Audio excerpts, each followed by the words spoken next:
একটা অত্যন্ত শ্রেষ্ঠ কর্ম করতে পারেন, সেটা হলো ভুলে যেতে পারা। আর সেটা বরদানের চেয়ে কম কিছু নয়। মানুষকে যখন কোনো কারণে নিজের প্রিয়জনদের থেকে দূরে যেতে হয়, তখন মনে দুঃখ জাগ্রত হয়। তিনি সেই দুঃখকে ভুলতে পারেন। কখনো কোনো সম্পর্ক থেকে যদি দুঃখ পেয়ে থাকেন, তখন সেই দুঃখকে ভুলতে পারেন। কিন্তু এই সংসারের প্রত্যেক আবেগ, প্রত্যেক বস্তু ভুলে যাওয়া উচিত নয়। বিশেষ করে আমাদের প্রিয়জন, আমাদের পরিবারের সদস্য। যখন এই সংসার থেকে ওনারা চলে যান, তখন যে সৎকর্ম ওনারা করেছেন, যে প্রেরণা ওনারা আমাদের প্রদান করেছেন, কখনো ভুলে যাওয়া উচিত নয়। যখন আপনি কোনো উঁচু স্থানে পৌঁছে যান, আপনি সাফল্য লাভ করেন, তখন সেই সকল বন্ধুদের ভোলা উচিত নয় যারা আপনার সাথে আরম্ভ থেকে ছিল, যারা সব সময় আপনাকে সাহায্য করেছে। আর সবথেকে গুরুত্বপূর্ণ কথা, আপনার বয়স যতই বৃদ্ধি পাক না কেন, মাতা পিতাকে কখনো ভুলবেন না। আপনি যতই বড় হন না কেন, আপনি তাদের সন্তানই থাকবেন। অভিজ্ঞতার দিক থেকে ওনাদের থেকে ছোটই থাকবেন। তাই সবসময় নিজের মাতা পিতাকে নিজের সাথে রাখুন, কখনো তাদের ভুলবেন না। সেই সকল ব্যক্তিদের ভুলে যাবেন না যারা দুঃখের দিনে আপনার সাথে ছিল, তবেই জীবনে সুখ পাবেন। আসুন আর আমার সাথে ভালোবেসে বলুন, রাধা রাধা। এই আমার অনেকগুলো নাম আছে, আর তাদের মধ্যে একটি হলো যুদ্ধ বিমুখ। এই কথা আপনারা সবাই জানেন। দাদাও আমাকে বলেছেন যে তুমি এরকম কিভাবে যুদ্ধক্ষেত্র থেকে মুখ ঘুরিয়ে পালাতে পারো কানাই। দেখুন, যেটা সময়ের দাবি ছিল আমি সেটাই করেছি। যদি আমি রণভূমি ত্যাগ করে না পালাতাম, তাহলে কে জানে কত সৈনিক নিজেদের প্রাণ হারাতেন, কে জানে কতগুলি পরিবার নিজেদের বাঁচার আশা হারাতেন, কে বলতে পারে হয়তো কত প্রাণী এই সংসার ত্যাগ করতেন। আর তাই কখনো কখনো যুদ্ধ বিমুখ হওয়াই শ্রেয়। কখনো জীবনের ক্ষেত্রেও এটা প্রযোজ্য। যদি দূরে চলে গেলে আপনার সম্ভাবনা বৃদ্ধি পায়, তাহলে দূরে চলে যান। দূরে চলে যান সেই সকল ব্যক্তিদের থেকে যারা কথায় কথায় আপনাকে অপমান করেন, আপনার নিন্দা করেন, আপনাকে বাধা দেওয়ার চেষ্টা করেন, আপনাকে ছোট করেন। কারণ তাদের সাথে থেকে, সেই সকল ব্যক্তিদের সাথে থাকলে যারা আপনার মূল্য বোঝেন না, আপনি নিজের আত্মসম্মান, নিজের আত্মবিশ্বাস, নিজের ব্যক্তিত্বকে নত করে ফেলবেন। দূরে চলে যান সেই সকল সংঘর্ষ থেকে, সেই সকল পরিস্থিতি থেকে যাদের সম্মুখীন হয়ে আপনি কোনো পরিণামেই পৌঁছতে পারবেন না। যদি আপনি এইভাবে যুদ্ধ বিমুখ হয়ে উঠতে পারেন, যদি এই প্রবৃত্তি আপনি নিজের মধ্যে জাগ্রত করতে পারেন, তাহলে আপনার সামনে সেই যুদ্ধ চলে আসবে যাতে বিজয় লাভ করে আপনি নিজের অস্তিত্ব খুঁজে পাবেন। আর সেটাই হলো সবথেকে বড় জয়লাভ। আসুন আমার সাথে ভালোবেসে বলুন, রাধা রাধা। এই সংসারের একটা নিয়ম আছে, বা বলতে পারেন লোকে তাই বলে, যে শক্তিশালী হয় সে শক্তিহীনকে নত করে দেয়। এমনটাই হয়, তাই না? আবশ্যক নয়। কখনো কখনো এমনও হয় একজন অসমর্থ ব্যক্তি সমর্থ ব্যক্তিকে নত করে দেন। এটা সম্ভব, এও হতে পারে। আর এটা তখন হতে পারে যখন তার মধ্যে ভালোবাসার শক্তি থাকে। ভালোবাসার শক্তি এই সংসারে সবথেকে বড় শক্তি হয়। এই ভালোবাসার শক্তি দ্বারাই নির্ধন সুদামা আমাকে দিয়ে নিজের পা ধুইয়ে নিল, কিছু না বলেই, কিছু না চেয়েই। এই কর্মের আধার ছিল শুধুমাত্র ভালোবাসা। খুব শক্তিশালী হয় এই ভালোবাসা। ভালোবাসার শক্তি দ্বারাই আপনি হিমালয় পর্বতকে নত করতে পারেন, তাহলে কি অসম্ভব হতে পারে? এই ভালোবাসার শক্তির সঞ্চার করুন, আর এই ভালোবাসার সাথেই বলুন, রাধা রাধা। মানুষের জীবনে স্বচ্ছতার একটা আলাদা গুরুত্ব আছে। যদি আপনি নিজেকে স্বচ্ছ রাখেন, তাহলে আপনার নিজেরও ভালো লাগবে, সামনের ব্যক্তিরও ভালো লাগবে, একটা অন্যরকম প্রভাব পড়বে। কিন্তু একজন শ্রেষ্ঠ ব্যক্তি কিভাবে হয়ে ওঠা সম্ভব, যার মধ্যে গুণ আছে, শিক্ষা আছে, শুভ চেতনা আছে, যিনি সৎকর্ম করেন? কিভাবে হব সেই ব্যক্তি যার মধ্যে জ্ঞান আছে? শুধুমাত্র স্বচ্ছ থাকলে তো তা হওয়া সম্ভব নয়। প্রথমে আপনাকে বুঝতে হবে যে মানুষের মধ্যে 4টি মূল তত্ত্ব আছে।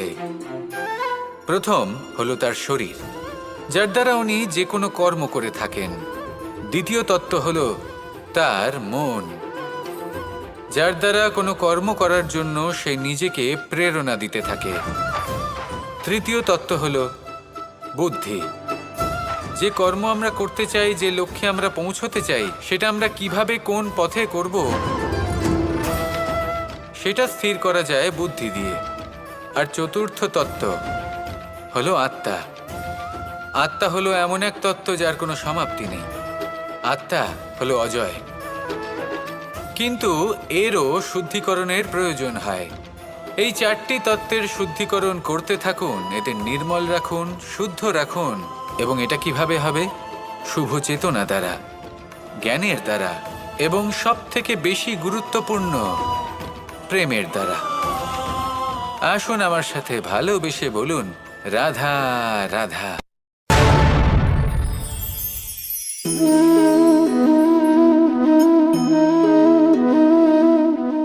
জল এই সংসারের সমস্ত প্রধান তত্ত্বের মধ্যে একটি।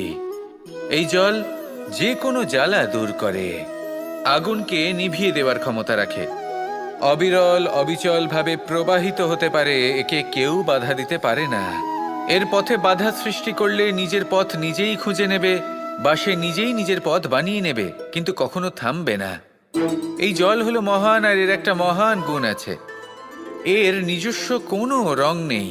কিন্তু যখন মেঘ থেকে বৃষ্টিরূপে পৃথিবীতে ঝরে পড়ে, তখন সমস্ত সংসারকে রঙিন করে তোলে। যেখানে খরা হয়েছে সেখানে শ্যামল করে তোলে, যে স্থান শ্যামল সেখানে ভিন্ন ভিন্ন প্রকারের পুষ্প ফুটিয়ে তোলে। এই জল, এই জলের মতন আমাদের হতে হবে। ওর যেমন কোনো রং নেই, আমাদেরও যেন কোনো অহংকার না থাকে। শুধু কর্মের এই ধারাতে বইতে থাকুন, এই সংসারের মঙ্গল করতে থাকুন, শ্রেষ্ঠ কর্ম করতে থাকুন। এই সংসারকে এটা বলার কোনো প্রয়োজন নেই যে আপনি কে। আপনি যদি কর্ম করতে থাকেন, তাহলে এই সংসার নিজে থেকেই আপনার মূল্য জানতে পারবে। আর তখন এই মন প্রসন্ন হয়ে বলবে, রাধা রাধা। একদিকে হলো আঙুর, আর অন্যদিকে কিশমিশ। দেখতে গেলে এই দুটোই সবারই খুব প্রিয়, শিশু হোক, যুবক হোক, বা কোনো বৃদ্ধ ব্যক্তিই হোক না কেন। আর দেখতে গেলে এই কিশমিশ, এটা আঙুর থেকেই আসে, তারই অন্য একটি রূপ। কিন্তু কখনো হাটে যান আর গিয়ে জিজ্ঞেস করুন যে এই কিশমিশ আর আঙুর, এই দুইয়ের মধ্যে অধিক মূল্য কার? আপনিও নিশ্চয়ই জানবেন যে কিশমিশের মূল্য আঙুরের থেকে অনেক গুণ বেশি। এবার এরকম কেন হয়? এর পেছনে কি কারণ থাকতে পারে? একদিকে হলো সেই আঙুর যা টাটকা অবস্থায় গাছ থেকে পেড়ে খাওয়া যায়, আর অন্যদিকে হলো কিশমিশ যাকে মাসের পর মাস রোদে ফেলে রাখা হয়। একদিকে আঙুর যা কিনা অত্যন্ত রসালো, আর কিশমিশে কোনো রসই নেই। একটি হলো অত্যন্ত কোমল এবং সুন্দর, অন্যটি অমসৃণ এবং তাতে বিন্দুমাত্র সৌন্দর্য নেই, তাও তার মূল্য বেশি। এইসব কেন হয়? এই কারণেই হয় কারণ সেই আঙুর অনেক মাস পর্যন্ত রোদ সহ্য করে থাকে, কষ্ট সহ্য করে থাকে, তবেই সেই আঙুর কিশমিশে পরিণত হয়।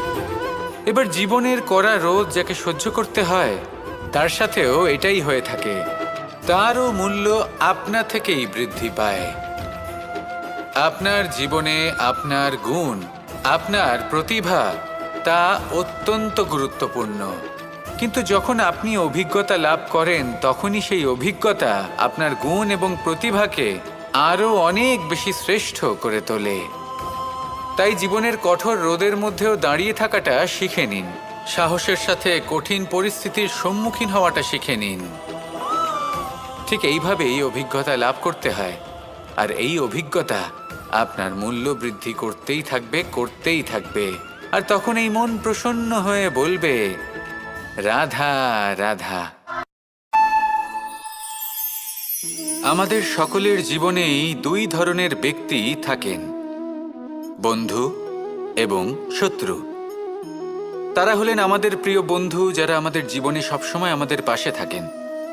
কখনো কখনো আমরা তাদের জন্য কিছুই করি না, তাও তারা আমাদের আনন্দ প্রদান করেন, ভালোবাসা প্রদান করেন। আর অন্যদিকে থাকে আমাদের শত্রু। দেখতে গেলে যখন আমরা জন্ম নিই তখন কিন্তু আমাদের কোনো বন্ধু থাকে না, আমাদের কোনো শত্রুও থাকে না।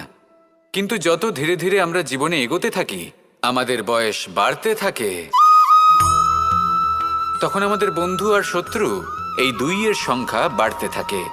আর সেই সব কিছু নির্ভর করছে আমাদের কথার ওপর এবং আমাদের ব্যবহারের ওপর। এবারে আপনি যদি কোনো ব্যক্তিকে স্বাগত জানান উদার চিত্তে, ভালোবেসে, তাহলে সেই ব্যক্তি আপনার বন্ধু হবেই হবে। কিন্তু যদি আপনি নিজে হাতে কাউকে সামনে অগ্রসর হতে বাধা দেন, বিনা কারণে তার সাথে খারাপ ব্যবহার করেন, তাহলে তার মনে শত্রুতার বোধ অবশ্যই জেগে উঠবে। আর রইল বিষয় কথার, যদি আপনার কথা মধুর হয় তাহলে সবাইকে আপনি আপন করে নিতে পারবেন। এই কথাই যদি কটু হয় তাহলে আপনার আপনজনেরাও দূরে চলে যেতে পারে। তাই নিজের কথার ওপর সংযম রাখুন এবং নিজের আচরণ উদার করে তুলুন। জীবনে সুখে সুখ থাকবে। আসুন আমার সাথে ভালোবেসে বলুন, রাধা রাধা। এই সংসারে যখনই কোনো সমস্যা আসে তখন আমরা আমাদের সব থেকে বড় সম্বলের কাছে আশ্রয় খুঁজি, তা হলো আমাদের বিশ্বাস। এবার প্রশ্ন হলো এটাই যে এই বিশ্বাস কার উপর করা যেতে পারে? পরিবারের ওপর, বন্ধুর ওপর, নাকি তাদের ওপর বিশ্বাস করা উচিত যাদেরকে আমরা কখনো সঙ্গ দিয়েছি? দেখুন, এই সংসারে বিপদের সম্মুখীন হলে কে আপনাকে সাহায্য করবে সেটা নির্বাচন করা আপনার হাতে নেই। সেটা সেই সকল ব্যক্তির উপর নির্ভরশীল যে তারা আপনাকে সাহায্য করবে নাকি করবে না। অর্থাৎ যখনই কোনো বিপদ আসে সর্বপ্রথম তার সম্মুখীন আমাদের নিজেকেই হতে হয়। আর তার জন্য প্রস্তুত থাকা প্রয়োজনীয়, সেই শক্তি, সেই সাহস অর্জন করা প্রয়োজনীয়। দেখুন, যখনই অন্ধকার আসে তখন সবার আগে কে আপনাকে ত্যাগ করে চলে যায়? আপনার নিজেরই ছায়া। এই অন্ধকারের সম্মুখীন হতে হয় অন্তরের প্রদীপের দ্বারা, অন্তরের আত্মা দ্বারা। তবেই আপনি অন্ধকারের ওপর জয়লাভ করতে পারবেন। সেই জন্য যে বিপদই আসুক না কেন নিজেকে তার জন্য প্রস্তুত রাখা উচিত। সেই সাহস নিয়ে আসুন। এমন কোনো বিপদ নেই যা আপনাকে ভেঙে দিতে পারে। আসুন আমার সাথে ভালোবেসে বলুন, রাধা রাধা। এই সংসারে সব থেকে ভয়ানক এবং গভীর অন্ধকার কোনটা? সেটা যখন মেঘ সূর্যকে ঢেকে দেয় এবং সংসার অন্ধকারাচ্ছন্ন হয়ে ওঠে, নাকি তখন যখন সূর্যাস্তের সময় ঘনিয়ে আসে, সূর্য ঢলে যায় এবং এই সংসারে অন্ধকার ছেয়ে যায়, নাকি সেই অমাবস্যার রাত্রি যখন চতুর্দিকে ঘন অন্ধকার থাকে এবং চন্দ্রমার প্রকাশ কোথাও থাকে না? না, এই সংসারে সব থেকে বেশি ভয়ানক অন্ধকার হলো মানসিকতার অন্ধকার। মানসিকতা খুব গভীর একটা বিষয়। এই মানসিকতাই সত্যের রূপ ধারণ করে এবং আমাদের এই মানসিকতা এবং বিবেকে একটা সূর্য থাকে। যদি আমরা এটা জীবন থেকে বের করে ফেলি তাহলে নিরাশা, হতাশা, অসফলতা এর এমন এক ঘন অন্ধকারে আমরা ফেসে যাব যে তার থেকে বাইরে বের হওয়া প্রায় অসম্ভব ব্যাপার হয়ে দাঁড়াবে। বড়ই কঠিন হয় সেই সময়। সেই জন্য ইতিবাচক মনোভাব থাকা খুব প্রয়োজনীয়। এটা ভাববেন না যে এটা আমার সাথে কেন হলো, এই সমস্যা কেন এলো, ওই ব্যক্তি আমার সাথে এটা কেন করলেন। এটা ভাবুন যে আমি জীবনে যে পরিস্থিতিতে দাঁড়িয়ে আছি তার থেকে আমি ঠিক কিভাবে বাইরে বেরোতে পারবো। যতই ঘন অন্ধকার থাকুক না কেন, খুব ছোট একটা প্রদীপের প্রকাশ আমাদের পথপ্রদর্শক হয়ে দাঁড়াতে পারে। আর আমাদের জীবনে এই ছোট্ট একটা প্রকাশ হলো আশা। এই আশার একটি কিরণ আমাদের অত্যন্ত গাঢ় অন্ধকারেও পথ দেখাতে পারে। তাই এই আশাকে সব সময় মনে প্রজ্বলিত করে রাখুন। গাঢ় থেকে গাঢ় অন্ধকারের সাথে, কঠিন থেকে কঠিনতর সমস্যার সাথে লড়াই করুন, সামনে এগিয়ে চলুন, আর আমার সাথে ভালোবেসে বলুন, রাধা রাধা। শত্রুতা। একজন মানুষ অন্য মানুষের সাথে শত্রুতা করে বসেন। দুজন ঘনিষ্ঠ বন্ধু, এমনও এক সময় আসতে পারে যখন এনারা একে অপরের শত্রু হয়ে ওঠেন। এর অনেকগুলো কারণ হতে পারে, কিন্তু মূল কারণ হলো আলোচনা। আগে হ্যাঁ, আপনি যদি কারোর বিষয়ে আলোচনা করেন তাহলে সে আপনার শত্রু হয়ে যেতে পারে। এবার মনে একটা প্রশ্ন আসতে পারে যে এটা কিভাবে সম্ভব হতে পারে? আলোচনা, এটা তো অত্যন্ত জরুরি। যদি আমি নিজের বন্ধুর খারাপ কাজের বিষয়ে আলোচনাই না করি তাহলে সে শুধরবে কি করে? এ কথা সত্যি যে আলোচনা আবশ্যক, কিন্তু তার থেকেও বেশি গুরুত্বপূর্ণ এবং আবশ্যক হলো আপনার এই সিদ্ধান্ত এটাই যে আপনার এই আলোচনা কোন স্থানে করবেন। যদি এটা সবার সামনে করবেন ভাবেন, তাহলে তা অপমানও হয়ে যেতে পারে। যদি এটা আলাদাভাবে করেন তাহলে তা পরামর্শ হয়ে যায়। অপমান কেউ স্বীকার করতে পারেন না, কিন্তু পরামর্শ সকলের ভালো লাগে। তাহলে যদি আপন কারোর জন্য ভালো কিছু চান, কাউকে শুধরে দিতে চান, আর আপনার মনে হয় আলোচনা আবশ্যক, তাহলে সর্বপ্রথম সময়, পরিস্থিতি আর স্থানের কথা মনে রাখবেন। নয়তো এই আলোচনা আপনাকে খুব ভোগাতে পারে। তাহলে আসুন আমার সাথে ভালোবেসে বলুন, রাধা রাধা। আপনার জীবনেও কি সমস্যা রয়েছে? অবশ্যই থাকবে। প্রত্যেকের জীবনেই সমস্যা থাকে। প্রত্যেক মানুষ জিজ্ঞাসাও করেন যে এই সমস্যা আসলে কি আর কেন আসে এ জীবনে। আপনাকে একটা কথা বলে দিই যে সমস্যা আসলে সেটা নয় যা আপনার পথে বাধা সৃষ্টি করে, বরং সমস্যা হলো সেটাই যেটা আপনি তখন দেখতে পান যখন আপনার একাগ্রতা আপনার পথ থেকে, আপনার লক্ষ্য থেকে সরে যেতে থাকে। আর এই সমস্যাগুলি দূর করার জন্য, এর সমাধান করার জন্য একটাই পথ আছে। নিজের সমস্ত ভাবনা আরো একবার একাগ্র করুন নিজের পথের দিকে, নিজের লক্ষ্যের দিকে। আপনার সমস্ত ভাবনা যদি কেন্দ্রীভূত হয় নিজের লক্ষ্যে, তাহলে এই সমস্যা দূরে থাকবে। যদি এরকম না হয়, যদি আপনার মন একটু অন্যদিকে চলে যায়, তাহলে এই সমস্ত সমস্যা আবার সামনে চলে আসে আর বাড়তেও থাকে। দেখুন, যেখানে আপনার লক্ষ্য রয়েছে, বাণ যদি সেখানেই চালাতে হয়, তাহলে দৃষ্টি তো সেদিকেই রাখতে হবে। তবেই তো আপনি সেই লক্ষ্য ভেদ করতে পারবেন। সেই জন্য মনে রাখবেন, সর্বদা লক্ষ্য রাখবেন নিজের পথে, সেই পথেই সামনে এগোতে থাকুন নিজের লক্ষ্যের দিকে। আপনি যত সামনে এগোতে থাকবেন এই সমস্যা তত পিছিয়ে যাবে। তাহলে আসুন আমার সাথে ভালোবেসে বলুন, রাধা রাধা। এই পাখিরা সত্যি খুব সুন্দর, আমার খুব ভালো লাগে।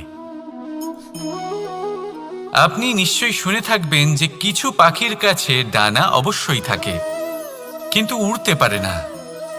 তারা চায় উঁচু আকাশে উড়ে বেড়াতে এবং মেঘেদের সাথে কথা বলতে, করতেই পারে না।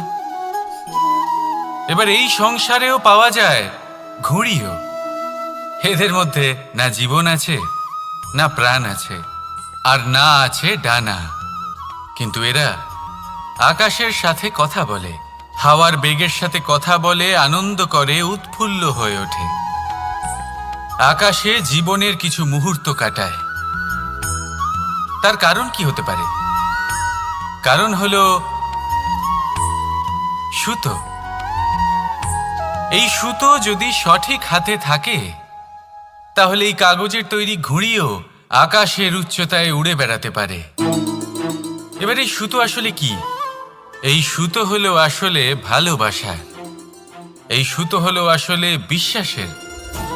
আর এটা আপনি দিয়ে থাকেন তাদের হাতে যাদের আপনি বিশ্বাস করেন, যাদের আপনি নিজের সর্বস্ব দিয়ে দেন। ভেবে দেখুন, এই ভালোবাসা আর বিশ্বাসের সুতো আপনি যদি সঠিক মানুষের হাতে দিয়ে দেন, তাহলে আপনি অনেক উচ্চতায় উঠতে পারবেন,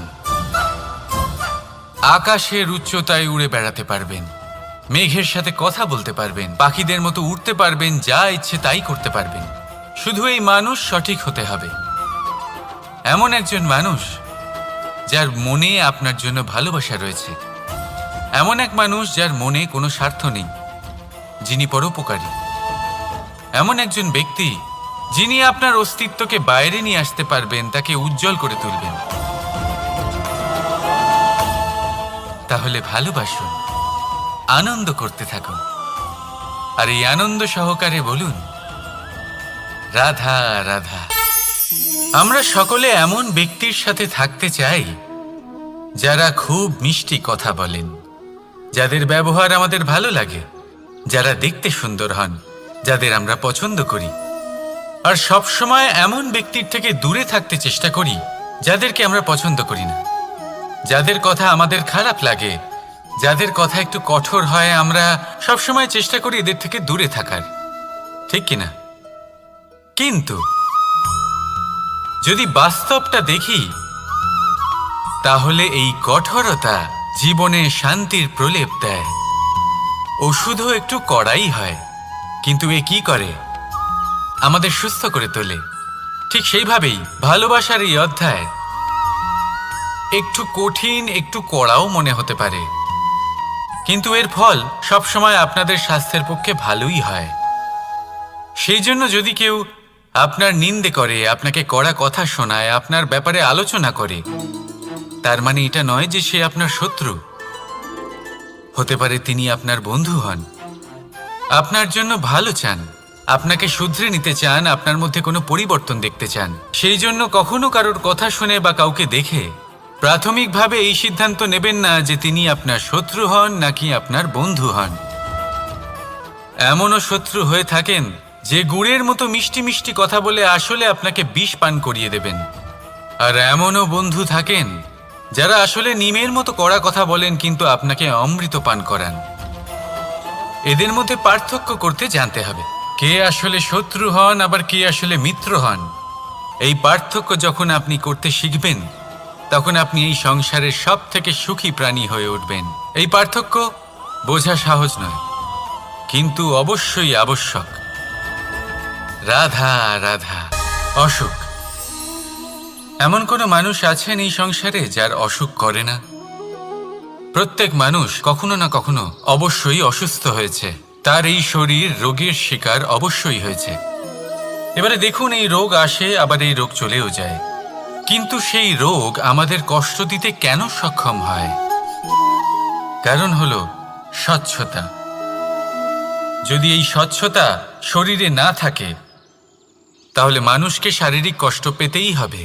ঠিক সেইভাবেই অত্যন্ত প্রয়োজনীয় হলো এই স্বচ্ছতা যেন মনেও থাকে। যদি এই স্বচ্ছতা মনে না থাকে, তাহলে মানুষ চারিত্রিকভাবে কষ্ট সহ্য করেন। এবারে নিবারণ কি হতে পারে? বড়ই সহজ এর উপশম। যদি রোগ শরীরে হয়, তাহলে সর্বপ্রথম স্বচ্ছতা বজায় রাখতে শিখুন, এই শরীরকে পরিষ্কার রাখতে শিখুন। বিচক্ষণতার সাথে এই রোগের সম্মুখীন হন, ভয় পাওয়ার কোনো দরকার নেই। ব্যায়াম করতে থাকুন, সব ঠিক হয়ে যাবে। সেইভাবেই যদি এই অসুখ মনে হয়, তাহলে কি করা যায়? সর্বপ্রথম তার আধারের উপরে নজর দিন। আপনার এই আধারই হলো আপনার আহার। যা আপনি আহার করবেন, সেরকমই মানুষ হয়ে উঠবেন। সেইভাবেই আপনি যেরকম ভাবেন, সেরকমই মানুষ হয়ে উঠবেন। সেই জন্য নিজের ভাবনাকে শুভ করুন, নিজের দৃষ্টিভঙ্গিকে শুভ করে তুলুন। সব কিছু সঠিক হবে। আপনার আমার সবার মধ্যেই এক রাক্ষস বাস করে, তার সম্মুখীন হন, তাকে পরাস্ত করুন। তাহলে এই রোগ সে শরীরেই হোক বা মনের মধ্যে, যদি সঠিক সময় তাকে আটকানো না যায়, তাহলে যে কোনো সময় তা মহামারীর রূপ ধারণ করবে। সেই জন্য সাবধানে থাকুন, সুস্থ থাকুন। তাহলে আসুন, আমার সাথে ভালোবেসে বলুন, রাধা রাধা।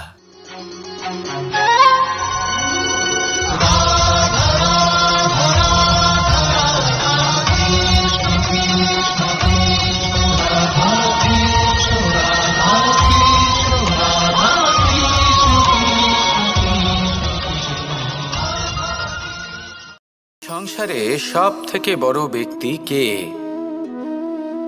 আপনি বলবেন এ কেমন ধরনের প্রশ্ন, কিন্তু এটা হলো সব থেকে উচিত প্রশ্ন।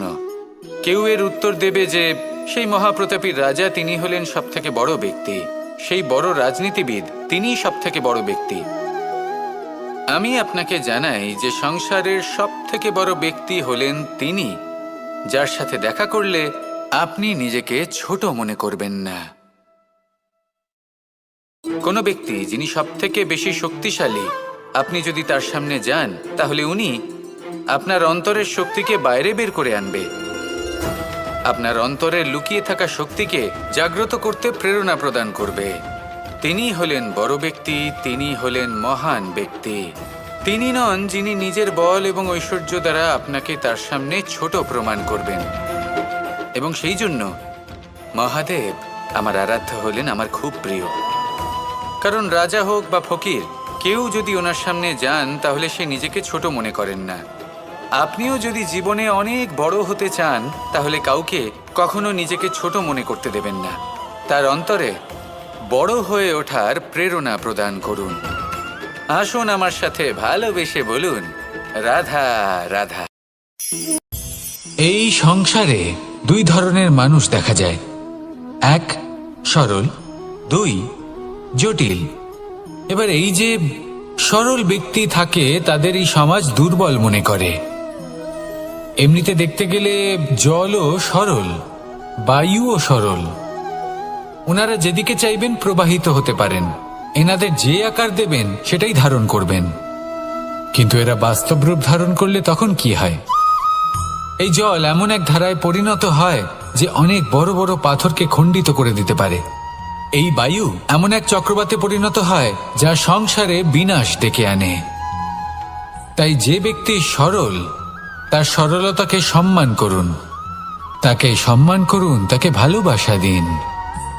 আর আমার সাথে ভালোবেসে বলুন, রাধা রাধা। খেলা খেলতে কে না ভালোবাসেন? আমরা প্রত্যেকেই যখন সময় পাই, সুযোগ পাই, তখনই আমরা কোনো খেলা খেলি। খেলার সময় দুই ধরনের মানুষ ওখানে থাকেন, এক যারা অংশগ্রহণ করেন, আর দুই যারা দেখতে থাকেন, যারা দর্শক হয়ে দেখেন, যারা নিজের পক্ষের বিজয়ের ফলে উচ্ছ্বসিত হয়ে থাকেন, পরাজয়ের ফলে শোক পালন করেন, পরামর্শ দিয়ে থাকেন। আর বিজয়ী কে হন? বিজয়ী তিনি হন যিনি অংশগ্রহণ করেন। নির্বাচন আপনাকে করতে হবে, আপনি কি করতে চান? আপনি কি খেলোয়াড় হতে চান, নাকি আপনি দর্শক হতে চান? যদি আপনি বিজয়ের আনন্দ লাভ করতে চান, সেই রোমাঞ্চ অনুভব করতে চান, তাহলে খেলতে হবে, ময়দানে আপনাকে নামতেই হবে। পরাজয়ের সম্ভাবনার ভয়ের সাথে আপনাকে লড়াই করতেই হবে, বিপক্ষের আহ্বানকে স্বীকার করতেই হবে, খেলোয়াড় হয়ে উঠতে হবে, তবেই এই বিজয়ের সম্ভাবনা থাকবে। আসলে কি, দর্শক হয়ে পরামর্শ দেওয়া অত্যন্ত সহজ, ময়দানে নেমে অংশগ্রহণ করা অত্যন্ত কঠিন। আর এখানে যেটা সহজ তা আপনাকে বিজয়ের পথে কখনোই নিয়ে যাবে না। আসুন আমার সাথে ভালোবেসে বলুন, রাধা রাধা। এই সংসারে মানুষ জন্মগ্রহণ করেন, বড় হতে থাকেন, পুরুষার্থ লাভ করেন, অর্জন করেন। অর্জন করা আসলে কি? বেশিরভাগ মানুষ বলেন অর্জন করা অর্থাৎ ধন সম্পত্তি অর্জন করা। আর কি অর্জন করা যায়? আর কি লাভ করা যায়? আসল প্রশ্ন হলো এটাই যে কি এমন আছে যা বাস্তব রূপে অর্জন করার যোগ্য। তা হলো ব্যবহার, জ্ঞান এবং সন্তোষ। কেন? কারণ আপনি যখন এই সংসার ছেড়ে চলে যাবেন তখন আপনার ধন সম্পত্তি আপনাকে বিদায় জানাতে আসবে না। আপনাকে বিদায় জানাতে আসবে আপনার আপনজন, যাদের সাথে আপনার সুসম্পর্ক ছিল। সমগ্র সংসারে সহস্র মানুষ ধন অর্জন করে থাকেন, শ্রেষ্ঠ মানুষ হলেন তিনি যিনি ব্যবহার, জ্ঞান এবং সন্তোষ অর্জন করে থাকেন, একে সকলের মধ্যে বিতরণ করেন। তাই এটাই করুন আর আমার সাথে ভালোবেসে বলুন, রাধা রাধা।